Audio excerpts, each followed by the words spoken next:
Mimi naitwa Wilfred Ole Soilel Molel, ndiye mwenyekiti wa CCM katika jiji hili la Arusha. Kwanza nishukuru kwa ninyi kuitikia wito katika jioni hii ya leo. Nia na madhumuni ya sisi kuitana katika jioni hii ya leo ni kwamba tuna jambo letu tarehe 1 na hasa tarehe 2. Tunampokea Mheshimiwa Rais wa Jamhuri ya Muungano wa Tanzania, ambaye pia ni mgombea urais wa Jamhuri ya Muungano wa Tanzania kwa tiketi ya Chama cha Mapinduzi, na pia ni mwenyekiti wa CCM Taifa.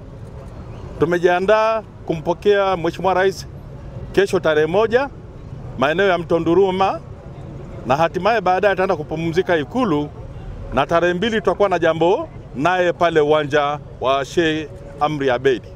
Karibuni ndugu viongozi wa Chama cha Mapinduzi, wanachama, wakereketwa na wananchi wote kwa ujumla.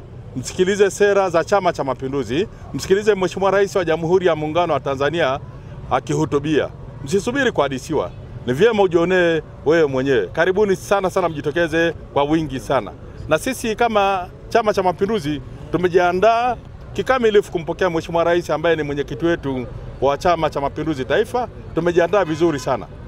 Tumejiandaa vizuri kumpokea. Kwanza tunampenda kwa dhati kabisa na tuna hamu kumsikiliza, na naamini na wananchi wote watakuwa na hamu ya kumsikiliza Mheshimiwa Rais wa Jamhuri ya Muungano wa Tanzania ambaye pia ni mwenyekiti wa Chama cha Mapinduzi Taifa. Kwa hiyo karibuni sana ndugu wananchi.